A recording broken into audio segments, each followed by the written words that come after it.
కోన రవికుమారు అధికారులను బెదిరిస్తాడు, భయపెడతాడు, తనకు అనుకూలంగా లేకపోతే చాలా చేస్తాడు. అందుకే కేసులు ఎదుర్కొంటున్నాడు.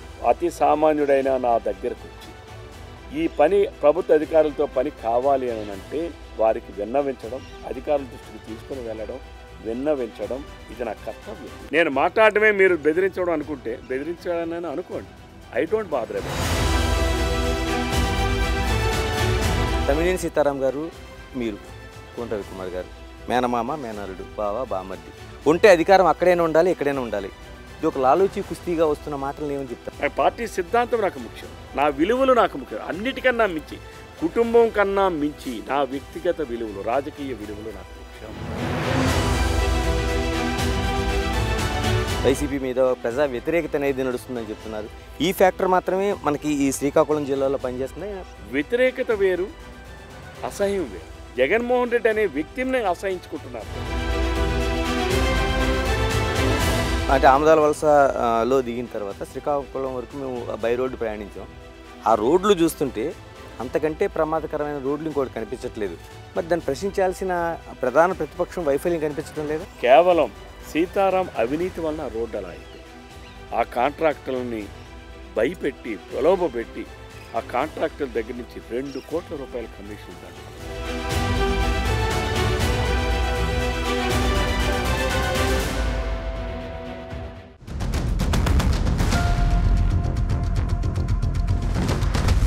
పచ్చగడ్డి వేస్తే బగ్గుమంటున్న మాటలు మీరు వినుంటారు.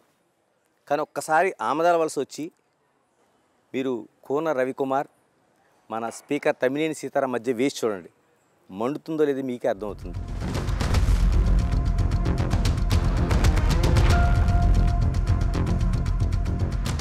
రవికుమార్ గారు, ఏంటి అసలు ఒకే ఫ్యామిలీ, మేనమామ, మేనల్లుడు, బావ, బావమరిది. నిజంగా రాజకీయాల్లో ఇది రాజకీయ ఫైటేనా? ఆబ్వియస్లీ. ఎందుకంటే ఒక సిద్ధాంతం కోసం బద్ధశత్రువులుగా మారి, నమ్మిన పార్టీకి, నమ్ముకున్న పార్టీకి, రాజకీయ భిక్ష పెట్టిన పార్టీకి,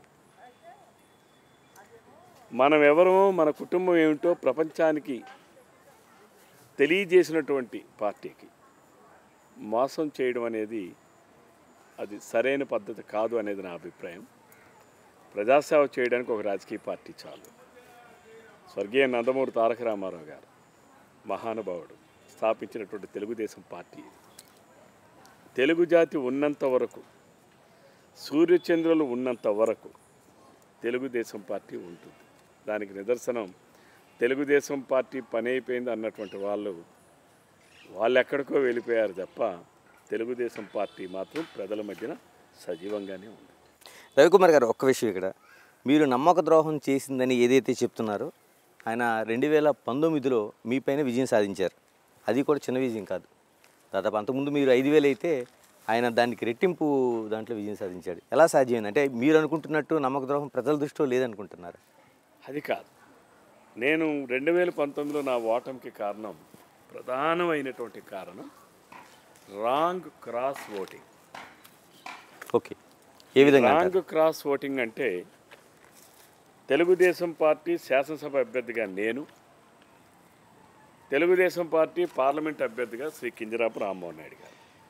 ఓకే, ఆయన వెలమ సామాజిక వర్గానికి చెందినవారు, నేను కళింగ సామాజిక వర్గానికి చెందినవారు. వైసీపీలో శాసనసభ అభ్యర్థిగా తమ్మినేని సీతారాం, కాళింగ సామాజిక వర్గం, పార్లమెంట్ అభ్యర్థిగా దువ్వాడ శ్రీనివాస్ గారు, కాళింగ సామాజిక వర్గం. సో ఆమదాల వలస నియోజకవర్గంలో 72,000 మంది కాళింగ సామాజిక వర్గం ఓటర్లు ప్రాబల్యం ఉన్నటువంటి నియోజకవర్గం. చదువుకున్నటువంటి వ్యక్తులు, ఉద్యోగాలు చేస్తున్నటువంటి వ్యక్తులు, పదవీ విరమణ చేస్తున్నటువంటి వ్యక్తులు, కుల సంఘాలు, కులాభిమానులు, అలాగే కులం అనేటటువంటి ప్రాతిపదిక మీద సోషల్ మీడియా ద్వారా కావచ్చు, వర్చువల్ కావచ్చు, అలాగే మౌత్ టు మౌత్ ప్రచారం వల్ల కావచ్చు, ఆ రోజు తెలుగుదేశం అభ్యర్థి రవికుమార్కి ఒక ఓటేయండి, వైసీపీ అభ్యర్థి కాళింగ సామాజిక వర్గానికి చెందినటువంటి దువ్వాడ శ్రీనివాస్ గారికి ఒక ఓటేయండి అని చెప్పి ఈ ప్రచారం ప్రజల్లోకి బాగా తీసుకుని వెళ్ళగలిచారు. వాళ్ళు ప్రచారాన్ని అయితే తీసుకుని వెళ్ళగలిచారు, కానీ ఓటర్ని పోలింగ్ బూత్లోకి తీసుకుని వెళ్ళి ఏది ఎమ్మెల్యే గారి ఓటు ఏది ఎంపీ గారి ఓటు అనేటటువంటిది వాళ్ళు ఆ ఎడ్యుకేషన్ అనేది ఓటర్కి కల్పించలేకపోయారు. జనరల్గా పార్లమెంటు అసెంబ్లీ స్థానాలకు ఒకటేసారి ఎన్నికలు జరిగేటప్పుడు ప్రజల మైండ్లో ప్రజల మనసులో మొట్టమొదటిగా వచ్చేది అసెంబ్లీ అభ్యర్థి, తర్వాత పార్లమెంట్ అనుకుంటారు. అందుకనే కాళింగ గ్రామాల్లో సామాజిక వర్గం ఉన్నటువంటి గ్రామాల్లో చాలా గ్రామాల్లో నాకన్నా రామ్మోహన్ రెడ్డి గారికి ఎక్కువ ఓట్లు. మరి ఈసారి కూడా అదే పరిస్థితి రాబోతుందేమో కదా, ఎందుకంటే పార్లమెంట్ ఎన్నికలు ఒకేసారి రాబోతున్నాయి అంటున్నారు, అసెంబ్లీకి దాన్ని కలిపి రాబోతున్నట్టున్నారు. మరి అదే ఫ్యాక్టర్ పనిచేస్తుంది. ఇది 2009, 2019లో ఈ సంఘటనల వలన నేను అనూహ్యంగా గెలుస్తాననుకున్న సమయాల్లో కూడా ఓడిపోయాను. బట్ ఈసారి ప్రజల్ని ఎడ్యుకేట్ చేస్తాను, ముందు నా కార్యకర్తలను ఎడ్యుకేట్ చేస్తాను, మా నాయకుల్ని ఎడ్యుకేట్ చేస్తాను. ఓటర్ని ఎడ్యుకేట్ చేసే బాధ్యతని అందరం కూడా తీసుకుంటాం సమిష్టిగా. 2 ఓట్లు సైకిల్ గుర్తుకే ఓటు వేయాలి. మొట్టమొదటి ఇచ్చేది పార్లమెంట్ అభ్యర్థి ఓటు, 2వ ఓటు అసెంబ్లీ అభ్యర్థి ఓటు అని విడమర్చి ప్రజానీకానికి ఓటర్లకు అర్థమయ్యేలా తెలియజేస్తాం. గతసారి జరిగినటువంటి పొరపాటుని మరలా జరగకుండా అధిగమించేటటువంటి ఎడ్యుకేషన్, వాటర్ ఎడ్యుకేషన్ సిస్టమ్ని తప్పనిసరిగా ఈ 60-70 రోజుల్లో తీసుకుని వస్తాం. ఇలాగ రవికుమార్ గారు, ఈసారి ఎన్నికల్లో అంటే రాష్ట్ర వ్యాప్తంగా ఏదో ఒక వేవ్ ఉంది టీడీపీకి అని చెప్తున్నారు, లేకపోతే వైసీపీ మీద ప్రజా వ్యతిరేకత అనేది నడుస్తుందని చెప్తున్నారు. ఈ ఫ్యాక్టర్ మాత్రమే మనకి ఈ శ్రీకాకుళం జిల్లాలో పనిచేస్తుంది, లోకల్గా ఉండే ఫినామినా ఏమైనా పనిచేస్తుందా? ఇక్కడ మీరు ఒకటి, జగన్మోహన్ రెడ్డి ఇప్పటికి 58 సీట్లలో అభ్యర్థులు మార్చాడు. ఎందుకు మార్చాడు? జగన్మోహన్ రెడ్డి మీద వ్యతిరేకత, అసహ్యం అనేది జనంలో ఉంది. నాకు తెలిసి అంటే నాకు ఒక 30 సంవత్సరాల అనుభవం, ప్రత్యక్ష అనుభవం రాజకీయాలు. కానీ మా కుటుంబాలు పూర్వం నుంచి కూడా రాజకీయాల్లో ఉన్నటువంటి కుటుంబాలు. నాటి నుంచి నేటి వరకు అనేక మంది ముఖ్యమంత్రులు ఆంధ్రప్రదేశ్ ఉమ్మడి రాష్ట్రంలో చేశారు, ఆంధ్రప్రదేశ్ రాష్ట్రంలో చేశారు, లేదు వివిధ రాష్ట్రాల్లో కూడా ముఖ్యమంత్రులుగా పనిచేశారు. కానీ ఒక ప్రభుత్వం మీద వ్యతిరేకత రావచ్చు, లేదా ఒక ముఖ్యమంత్రి పరిపాలన మీద వ్యతిరేకత రావచ్చు. వ్యతిరేకత వేరు, అసహ్యం వేరు. జగన్మోహన్ రెడ్డి అనే వ్యక్తిని అసహించుకుంటున్నారు ప్రజలు, వైసీపీ పార్టీని అసహించుకుంటున్నారు ప్రజలు. దానికి కారణం జగన్మోహన్ రెడ్డి గారి ప్రవర్తన, జగన్మోహన్ రెడ్డి గారి అవినీతి కూడా కాదు, దోపిడీ, జగన్మోహన్ రెడ్డి గారి నిరంకుశత్వం, జగన్మోహన్ రెడ్డి గారి నియంతృత్వ పోకడలు, జగన్మోహన్ రెడ్డి గారు ప్రజాస్వామ్య వ్యవస్థల్ని నాశనం చేయడం, జగన్మోహన్ రెడ్డి గారు ప్రజలను అసలు కలవకపోవడం. ఏ ముఖ్యమంత్రి అయినా ప్రజల దగ్గరికి వచ్చేటప్పుడు ప్రజలు గెలవాలి, కానీ ఒక ముఖ్యమంత్రి పరదాలు కట్టుకొని ప్రజలను కలవకుండా, ప్రజలని ముఖ్యమంత్రిని కలవకుండా, అంటే బహుశా భారతదేశంలో ఇంతవరకు ఏ ముఖ్యమంత్రి కూడా చేయలే. బహుశా నరేంద్ర మోడీ గారు కూడా మేము చూస్తున్నాం, అప్పుడప్పుడు జనంలోకి వెళ్ళేటప్పుడు పరదాలు మాత్రం గట్ల. ఆయన సెక్యూరిటీ రీజన్స్ దృష్ట్యా దగ్గరుండి ఆయన దండం పెట్టుకుని వెళ్తున్నారు, లేదా నిన్న రామజన్మము దీంట్లో చేసేటప్పుడు కూడా దగ్గరికి బ్యారికేడ్స్ దగ్గరికి వెళ్ళి అందరికీ కరచాలనాలు కూడా చేశారు. కానీ జగన్మోహన్ రెడ్డి ఎక్కడైనా చేశారా? అంటే ప్రజలకి దూరంగా ఉండేటటువంటి ముఖ్యమంత్రి, అతను ప్రజలు ఎందుకు జగన్మోహన్ రెడ్డిని కావాలని కోరుకుంటారు? కాబట్టి జగన్మోహన్ రెడ్డి గారి మీద ఉన్నది వ్యతిరేకత కాదు, అసహ్యం. అంటే ఒక గొంగలి పురుగుని మనం చూస్తే ఎంత అసహించుకుంటామో, ఈరోజు ఆంధ్రప్రదేశ్ రాష్ట్ర ప్రజలు జగన్మోహన్ రెడ్డి పరిపాలనని, జగన్మోహన్ రెడ్డి తీరుని, జగన్మోహన్ రెడ్డి బాడీ లాంగ్వేజ్ని, జగన్మోహన్ రెడ్డి అహంభావాలని అసహించుకునే పరిస్థితి ఉంది. ఇది కాక స్థానికంగా జగన్మోహన్ రెడ్డి కదా చెప్తున్నాడు, నేను బాగున్నాను, ఆయన కానీ ఊహించుకుంటున్నాను నేను బాగున్నాను, మీరు బాగలేరు కాబట్టి మిమ్మల్ని మారుస్తున్నానని 58 మంది మార్చాడు. అంటే మీ ఎన్నికలకు సంబంధించి మాట్లాడదాం. అంటే శ్రీకాకుళం జిల్లాకు సంబంధించి మాట్లాడుకుంటే, మీరు ఇప్పుడు ఇక్కడ ఆమదాల వలసే కాదు, మీరు జిల్లా అధ్యక్షుడిగా ఉన్నారు పార్టీకి. పార్టీ అధ్యక్షుడిగా ఉండగా మీకు దాదాపు ఉమ్మడి జిల్లాలో 10 ఉంటే ఇప్పుడు 8 అయినాయి. మీకు 8 అసెంబ్లీ నియోజకవర్గాల్లో గెలుపు ఓటమిలు ఏంటి? అసలు నిజంగా అంత కాన్ఫిడెంట్ ఉందా? అంటే వచ్చే అవకాశం ఉంది? తప్పనిసరిగా. ఎందుకనంటే ఇచ్చాపురం గసారి గెలిచాం, టెక్కలు గెలిచాం. నిన్న నా ఓటమికి సవి చూసినటువంటి రాంగ్ క్రాస్ ఓటుకి నియంత్రించుకోగలుగుతాను. రేపు ఆమదాల వలస నేను చెప్పడం వల్ల మీ మీడియా వాళ్ళే, అనేక సర్వే వాళ్ళని జగన్మోహన్ రెడ్డి గారే నువ్వు గెలవు, నువ్వు పనికిరావు అని చెప్పే పరిస్థితిలో ఉంది. అలానే అన్ని నియోజకవర్గాలు ఎచ్చెర్ల కావచ్చు, నా పాతపట్నం కావచ్చు, ఇవే నర్సన్నపేట శ్రీకాకుళం కావచ్చు. శ్రీకాకుళం ధర్మాన ప్రసాద్ గారు చెప్తున్నాడు నేను పోటీ చేయనని ఆయనే కదా చెప్తున్నాడు. గెలుస్తానంటే ఆయన ఎందుకు పోటీ చేయనంటాడు? అంటే వాళ్ళలో వాళ్ళకి అపనమ్మకం ఏర్పడింది. మేము ఓడిపోతాం. ఓడిపోయేదానికి పోటీ ఎందుకు? అయితే మరి పార్టీ చెప్తుంది, పార్టీలో ఉన్నాం కాబట్టి కొంతమేరకు పోటీ రాజకీయాల్లోకి వస్తారు.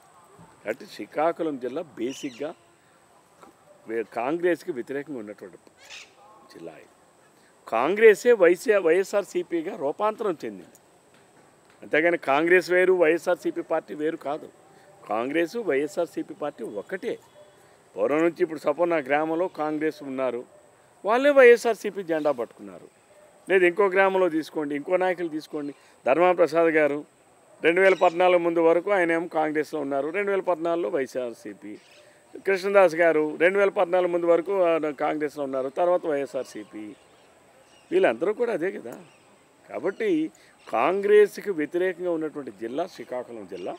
ఈరోజు గతసారి కూడా ఆంధ్రప్రదేశ్ రాష్ట్రంలో ఎంత ఉప్పెన వచ్చినా సరే, తెలుగుదేశం పార్టీకి వ్యతిరేకంగా పవనాలు ఉన్నా సరే, ఈ శ్రీకాకుళం జిల్లాలో 2 అసెంబ్లీ స్థానాలు గెలిచాం, ఒక పార్లమెంట్ గెలిచాం.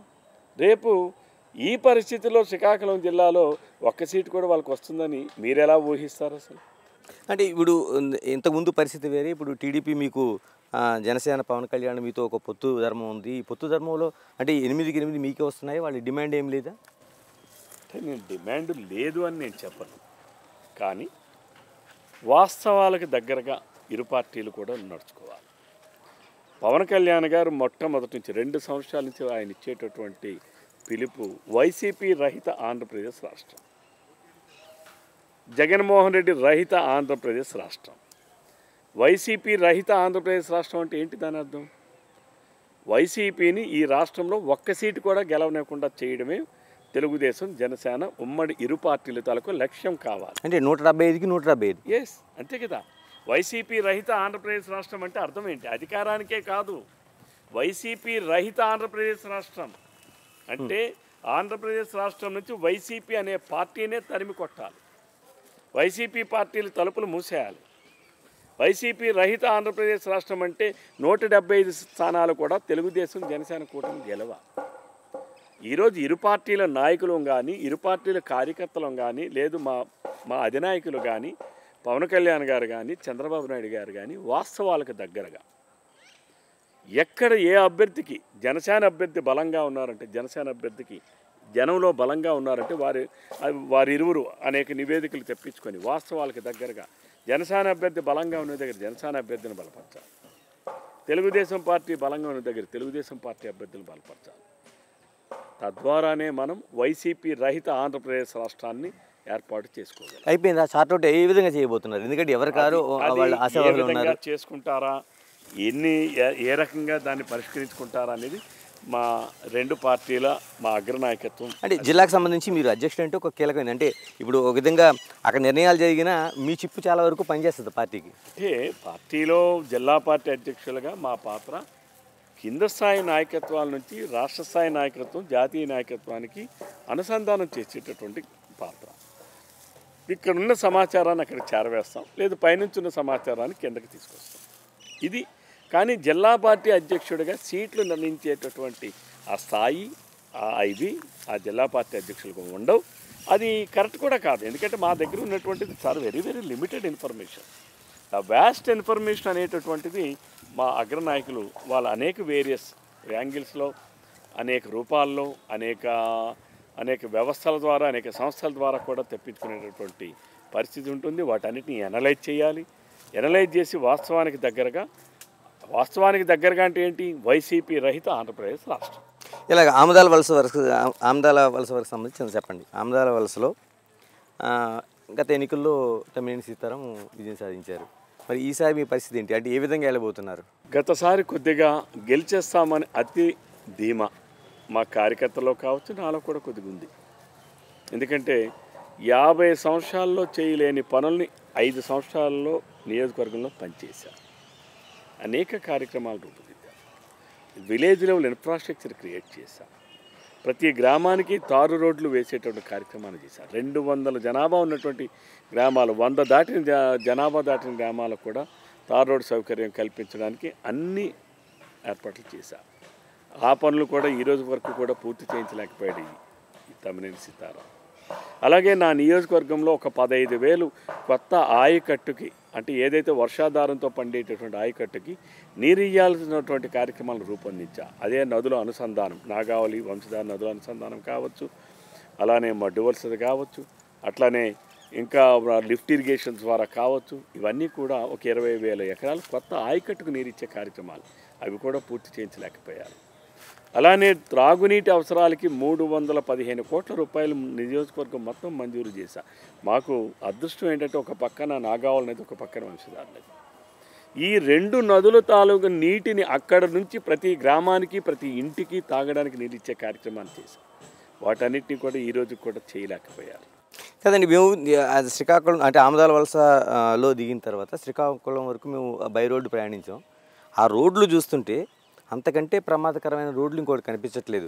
అంటే నేను అంటుంది ప్రధానంగా అధికార పార్టీ రోడ్లు వేయాలి, మరి దాన్ని ప్రశ్నించాల్సిన ప్రధాన ప్రతిపక్షం వైఫల్యం కనిపించడం లేదా? వైఫల్యం ఎందుకుంటుందండి? మేము ప్రశ్నించాం. నేనే ఆ రోజు శాసనసభ్యుడిగా ఉన్నప్పుడు నేను, లక్ష్మీదేవి గారు ఆ రోడ్డు నిర్మాణం కోసం సెంట్రల్ రోడ్ ఫండ్ గ్రాంట్ నుంచి 37 కోట్లు మంజూరు చేయించాం. టెండర్లు పూర్తి చేశాం, పనులు ప్రారంభించాం. ఎన్నికలు కోడిన నిబంధనలను అడ్డం చెప్పి పనులు నిలుపుదల చేశారు. తర్వాత వచ్చిన ప్రభుత్వం 25% పూర్తి చేయలేదని చెప్పి రద్దు చేశారు.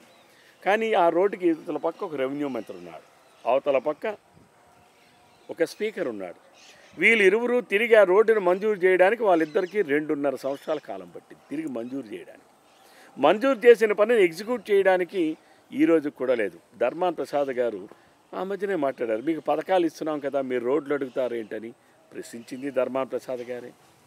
మరి ఆ రోడ్డు ఎందుకు అవ్వలేదంటే మా దగ్గర డబ్బులు లేవు, మీ పథకాలకు డబ్బులు ఇస్తున్నాం కాబట్టి రోడ్లకి వేయడానికి డబ్బులు లేవు కాబట్టి ఆ రోడ్డు అలా ఉండిపోయిందని ఆయనే మాట్లాడారు. కేవలం సీతారాం అవినీతి వలన ఆ రోడ్డు అలా అయిపోయింది. ఆ కాంట్రాక్టర్లని భయపెట్టి ప్రలోభపెట్టి ఆ కాంట్రాక్టర్ దగ్గర నుంచి 2 కోట్ల రూపాయల కమిషన్లు దండుకున్నాడు. ఆయన కొడుకు పెళ్ళికి కూడా ఆ కాంట్రాక్టర్ దగ్గర దండుకున్నాడు. కానీ ఆ కాంట్రాక్టర్కి బిల్స్ రాదు. సీతారాం అవినీతి వలన ఈరోజు ఆ రోడ్డు ప్రమాదాలకు గురై 25 మంది చనిపోయారు. 200 పైబడి క్షతగాతులయ్యారు. కొందరు కాళ్ళు విరిగిపోయిన వాళ్ళు ఉన్నారు, చేతులు కోల్పోయిన వాళ్ళు ఉన్నారు, నడుము విరిగిపోయిన వాళ్ళు ఉన్నారు, మెడ విరిగిపోయిన వాళ్ళు ఉన్నారు, మైండ్లో వాళ్ళు బ్రెయిన్ హెమరేజెస్ వచ్చిన వాళ్ళు ఉన్నారు, పెరాలసిస్ వచ్చిన వాళ్ళు ఉన్నారు. దీనికి అంతటికీ కారకుడు తమ్మినేని సీతారాం అవినీతి. ఇలాగ అవినీతి మాట మీరు అన్నారు కాబట్టి ఖచ్చితంగా ఇక్కడ అవినీతి కోసం ఆమదాల వలసలో చర్చించాల్సిందే. ఇప్పుడు 2014 నుంచి కూడా ఆ ఇసుకు సంబంధించిన అవినీతి పైన ఆరోపణలు వస్తున్నాయి. ఇప్పుడు 2019లో కూడా కొనసాగుతున్నాయి. అంటే ఎవరు అధికారంలో ఎవరు మారినా, మేనమామున్నా మేనల్డున్నా కామన్ ఇది. 2014 తెలుగుదేశం పార్టీ పాలసీ ఏంటి? ప్రభుత్వం తాలూకా policy free sand policy. Is there any revenue loss to the government? Is there any revenue loss? చెప్పండి మీరే. పాలసీయే ఫ్రీ శాండ్ పాలసీ. నా నియోజకవర్గానికి అదృష్టం, ఒక పక్కన నాగావళి నది, ఇంకొక పక్కన వంశధార నది. నదీ పరివాహక ప్రాంతంలో ఒక 10-12 ఇసుక రీచ్లు ప్రభుత్వం ఐడెంటిఫై చేసింది. ఐడెంటిఫై చేసినటువంటి రీచ్ల్లో ఎవరైనా సరే వెళ్ళి ఉచితంగా నదిలో ఉన్నటువంటి ఇసుకని తీసుకొని వెళ్ళొచ్చు. ఆ రోజు నా నియోజకవర్గంలో ఆమదాల వలస పట్టణానికి ఇసుక కావాలంటే ఒక ట్రాక్టర్ ఇసుక ధర 600 రూపాయల నుంచి 800 రూపాయలు ఉండేది. ఈరోజు ఒక ట్రాక్టర్ ఇసుక ధర 5,000 రూపాయలు. ఆ రోజు 600-800 రూపాయలు ట్రాక్టర్ ఇసుక ధర ఉండేటప్పుడు మాన్యువల్ లోడింగ్ అంటే కూలీలు లోడ్ చేసేవాళ్ళు. అంటే ఒక కూలీకి 300 రూపాయలు కూలి ఇస్తే, ట్రాక్టర్ డ్రైవర్కి ఒక 50-100 రూపాయలు బేటా ఇస్తే ఆ ట్రాక్టర్ తాలూకా అద్దె, ట్రాక్టర్ తాలూకా డీజిల్ మెయింటెనెన్స్కి వాళ్ళకి అయ్యేటటువంటి ఖర్చు. అందుకే వాళ్ళు 600 నుంచి 800 రూపాయలు తీసుకునేవాళ్ళు ఆ ట్రాక్టర్స్. ఆ ట్రాక్టర్లు అవి నావి కావే. నా ట్రిప్పర్లో ఏమైనా తిరిగాయా? నా మిషన్లు ఏమైనా ఏ నదిలోనైనా ఉన్నాయా? ఏ ట్రాక్టర్ అయినా నాదా? అక్కడ ఉన్నటువంటి ఆమదాల వలస నియోజకవర్గంలో ఉన్నటువంటి ట్రాక్టర్ యజమానులు ఎవరైనా అన్ని రాజకీయ పార్టీలకు సంబంధించిన వాళ్ళు కూడా తీసుకెళ్లే వాళ్ళే. దానికి Sakshi paper, Sakshi channel, NTV channel, TV9 channel, మరికొన్ని పెయిడ్ ఛానల్స్ ఇవన్నీ కూడాను కోన రవికుమార్ని బూచిగా చూపించి ఆ ఇసుక మాఫియా చేశాడు, ఇసుక ఆసుడు అని చెప్పి డమాబుచ్చరి సీతారాం కూడా మాట్లాడాడు. 800 రూపాయలకి ట్రాక్టర్ ఇసుక ధర ఉండేటప్పుడు కోన రవికుమార్ అవినీతి చేసి ఉన్నాడని మీరు భావిస్తే ఈరోజు అదే ట్రాక్టర్ ఇసుక ధర 5,000 రూపాయలు. మా నదేమి 5 కిలోమీటర్ల నుంచి 50 కిలోమీటర్ల దూరంకి వెళ్ళిపోలా? లేదు ఆ ఇసుక ఆ నదిలో ఉన్నటువంటి ఇసుకని తమ్మినేని సీతారామం లేకపోతే జగన్మోహన్ రెడ్డి పండించడంలా ఎందుకు ట్రాక్టర్ ఇసుక ధర పెరిగింది? 6 రెట్లు 7 రెట్లు ఎందుకు పెరిగింది? ఏది అవినీతి? అవినీతి అంటే ఏది? దోపిడీ అంటే ఏది? ప్రజలకి సామాన్యమైనటువంటి ధరకి అందుబాటులోకి తీసుకురావడం అవినీతి అనుకుంటే, మరి ఈరోజు 5,000 6,000 రూపాయలు ఒక ట్రాక్టర్ ఇసుక దాన్ని దోచుకుంటున్నటువంటి దాన్ని ఏమనాలి? ఏమంటారు చెప్పండి? అందుకనే మా నియోజకవర్గంలో ఈరోజు ప్రజలు గమనించారు. ఆ రోజు ఒకవేళ అనుమానించి ఉండొచ్చు. కోన రవికుమార్ గారు ఎమ్మెల్యేగా ఉన్నప్పుడు నిజమేనేమో, ఇసుకని దోచాడేమో అని భావించి ఉండొచ్చు, అనుమానించి ఉండొచ్చు. కానీ వాస్తవం ఈరోజు వాళ్ళకి అర్థమైంది. ఎందుకంటే నిజం ఎప్పుడు కూడా నిలకడగానే తెలుస్తుంది. ఇలాగా రవికుమార్ గారు, మీకు ఇంకా క్లోజ్గా మీకు దగ్గరగా మాట్లాడే ప్రయత్నం చేస్తాను. కోన రవికుమారు అధికారులను బెదిరిస్తాడు, భయపెడతాడు, తనకు అనుకూలంగా లేకపోతే చాలా చేస్తాడు, అందుకే కేసులు ఎదుర్కొంటున్నాడు. ఇక్కడ మీరు ఒక మాట వింటున్నా, నేను ఎవరి కోసం ఉన్నానండి? అసలు రాజకీయాలంటే ఏంటి? ఎవరి కోసం రాజకీయాలు? నన్ను నేను ఉద్ధరించుకోవడానికి రాజకీయాలా? ప్రజల కోసం ఆ రాజకీయాలు? రాజకీయ పార్టీలు ఎవరి కోసం? రాజకీయ నాయకులు ఎవరి కోసం? ప్రభుత్వ అధికారులు ఎవరి కోసం? వారు జీతం తీసుకొని ప్రజలకు సేవ చేయడానికి ప్రభుత్వ అధికారులు ఉన్నారు. మేము రాజకీయాల్లోకి ప్రజలకి అందుబాటులో ఉండి ప్రజా సమస్యల పరిష్కారం చేస్తామని చెప్పి మేము ప్రజలకు చెప్పి రాజకీయ నాయకులుగా ఉన్నాం. నా డ్యూటీ అతి సామాన్యుడైన నా దగ్గరకు వచ్చి ఈ పని ప్రభుత్వ అధికారులతో పని కావాలి అని అంటే వారికి విన్నవించడం, అధికారుల దృష్టికి తీసుకుని వెళ్ళడం, విన్నవించడం, ఇది నా కర్తవ్యం. ఇది అంటే బెదిరించడాన్ని విన్నవించడం అంటారా? మీరు నా వాయిస్కి బేస్ ఎక్కువ. ఈరోజు మీ వాయిస్ మీ టీవీలో ఇప్పుడే నేను మాట్లాడుతున్నాను. నా వాయిస్ కన్నా నా వాయిస్ అంత బిగ్గరగా ఇంతకుముందు మీరు ఎంతోమంది చేసి ఉంటారు. నాదా వాయిస్, నా వాయిస్కి బేస్ ఎక్కువ. నేను మాట్లాడటమే మీరు బెదిరించడం అనుకుంటే బెదిరించాలని అనుకోండి. I don't bother about it. Because నేను ప్రజలకి ఎట్ ది పీపుల్ ఉన్నానా లేదనేది నాకు ముఖ్యం. ఇట్స్ మై కన్సర్న్ ఈజ్ ప్రజలకి న్యాయం జరగడం, ప్రజలకి న్యాయం చేయడం. అవినీతి అధికారులు ఏ స్థాయిలో ఉన్నా, అధర్మాలు చేసే అధికారులు ఏ స్థాయిలో ఉన్నా, అక్రమాలు చేసేటటువంటి అధికారులు ఏ స్థాయిలో ఉన్నా తప్పనిసరిగా నేను ప్రశ్నిస్తాను. ఇలా చివరిగా చెప్పండి, ఇప్పుడు మీరు జిల్లా అధ్యక్షుడిగా ఉన్నారు. అంటే 8 నియోజకవర్గాలకు సంబంధించి అనేక మంది కార్యకర్తలు, ఆశావహులు ఇటువంటివన్నీ జరుగుతూ ఉంటాయి. చాలా సమన్వయ లోపం ఉందనేది ఒక పెద్ద విమర్శ వినిపిస్తుంది. అంటే ఇది ఏ విధంగా భావించాల్సిన అవసరం ఉంది? అంటే ఇక్కడ సమన్వయ లోపం ఏం లేదు. మా జిల్లాలో అందరూ సీనియర్స్. బెందాలం అశోక్ గారు, నేను 3 తడవలు పోటీ చేశా, ఒకసారి గెలిచా. ఆయన 2 సార్లు పోటీ చేశాడు, 2 సార్లు గెలిచాడు. అచ్చెన్నాయుడు గారు, ఆయన కూడా 96 నుంచి కంటిన్యూగా గెలుచుకుంటూ వస్తున్నాడు. మధ్యలో ఒకసారి ఏదో ఓడిపోయారు, బై ఎలక్షన్లో ఒకసారి ఓడిపోయారు. అలానే బొగ్గు రావణమూర్తి గారు 1983 నుంచి ఉన్నారు. 83లో ఆయన తెలుగుదేశం పార్టీ అధ్యక్షులు. ఆయన బొగ్గు రావణమూర్తి గారు నర్సన్నపేట. లక్ష్మీదేవి గారు ఉన్నారు, గుండె అప్పలసున్నాని గారు. వాళ్ళు ఎప్పటి నుంచి 85 నుంచి అప్పలసున్నాని గారు చేశారు. లక్ష్మీదేవి గారు 2014లో పోటీ చేసి గెలిచారు, 2019లో ఓడిపోయారు. అలానే కలమటి రావణ గారు, కలమటి మోహన్ రావు గారు. ఇవన్నీ ఈ కుటుంబాలన్నీ కూడా రాజకీయ నేపథ్యంతో ఉన్నటువంటి కుటుంబాలు, రాజకీయ అనుభవంతో కలిగినటువంటి కుటుంబాలు. ఈ వ్యక్తులు ఎవరు కూడా సామాన్యులు కారు. ఈ వ్యక్తులకు ఉన్నటువంటి లెగసీ తక్కువ కాదు. గౌతు శిరీష్ గారు, గౌతు లచ్చన గారు మీకు తెలుసు కదా. గౌతు లచ్చన గారు ఈ రాష్ట్రంలో, ఉమ్మడి రాష్ట్రంలోనే బీసీల నాయకుడు ఆయన. వారి తనయుడు గౌశవాది గారు 7 సార్లు గెలిచారు. ఇలా ఇప్పుడు మీరు అంటున్న ఆశావహులు ఆ పార్టీలో ఉంటారు, ఈ పార్టీలో ఉంటారు. ఇందు నుంచి ఒక ప్రధానమైన ప్రశ్న ఏంటంటే, తమ్మినేని సీతారాం గారు, మీరు కోన రవికుమార్ గారు, మేనమామ మేనల్లుడు, బావ బామర్ది, ఉంటే అధికారం అక్కడైనా ఉండాలి, ఎక్కడైనా ఉండాలి. ఇది ఒక లాలూచి కుస్తీగా వస్తున్న మాటలు ఏమని చెప్తారు? అని ఎందుకు అనుకుంటున్నారు మీరు? అవి కుహానావాదులు, రాజకీయాల్లో సిద్ధాంతపరంగా నడవలేనటువంటి వ్యక్తులు, రాజకీయాల్లో విలువలు కూడా లేనటువంటి వ్యక్తులు కులం కోసం, మతం కోసం, కుటుంబం కోసం మాట్లాడతారు. నేను ఛాలెంజ్ చేస్తున్నాను. ఆ రోజు 2008లో తమ్మినేని సీతారాం తెలుగుదేశం పార్టీని వీడి ప్రజారాజ్యంకి వెళ్ళినప్పుడు మరి మేము కుటుంబం అనుకుంటే మేము కూడా అందరం వెళ్ళాలిగా. నేను ఆ రోజు చెప్పా, సిద్ధాంతం కోసం నిలబడినటువంటి వ్యక్తి. 1999లో తెలుగుదేశం పార్టీ నన్ను సస్పెండ్ చేస్తే 2001లో జరిగినటువంటి స్థానిక ఎన్నికల్లో ఇండిపెండెంట్ ప్యానెల్తో పోటీకి నిలబడినటువంటి వ్యక్తిని నేను. ఎంపీపీగా, జెడ్పీటీసీగా 2 గెలిచాను. ఇండిపెండెంట్గా. మరి ఆ రోజు తెలుగుదేశంలో తమ్మినేని సీతారాం ఆనాడు మంత్రి, క్యాబినెట్ మంత్రిగా ఉన్నాడు, క్యాబినెట్లో ఉన్నాడే. నా సస్పెన్షన్ ఆపలేకపోయాడు కదా. మరి నా రాజకీయాన్ని నేను చేశానా లేదా? అక్కడ నాకు పార్టీ సిద్ధాంతం నాకు ముఖ్యం, నా విలువలు నాకు ముఖ్యం. అన్నిటికన్నా మించి, కుటుంబం కన్నా మించి నా వ్యక్తిగత విలువలు, రాజకీయ విలువలు నాకు ముఖ్యం. అక్కడ కుటుంబం కాదు. నేను సీతారాం కోసం నా వ్యక్తిగత విలువలు నేను కోల్పోవాలన్నా? సీతారాం పార్టీ మారితే నేను కూడా తోకలాగా పార్టీలు మారాలన్నా? అంటే నాకంటూ ఒక వ్యక్తిత్వం లేదా? నాకంటూ ఒక సిద్ధాంతం ఉండదా? నాకంటూ కొన్ని విలువలు లేవా? నా వ్యక్తిగత విలువల కోసం నేను నా వ్యక్తిగతాన్ని, నా ఆత్మగౌరవాన్ని, నా ఆత్మాభిమానాన్ని తాకట్టు పెట్టాలన్నా? థ్యాంక్ యూ రవికుమార్ గారు. Thank you. All the best. Thank you.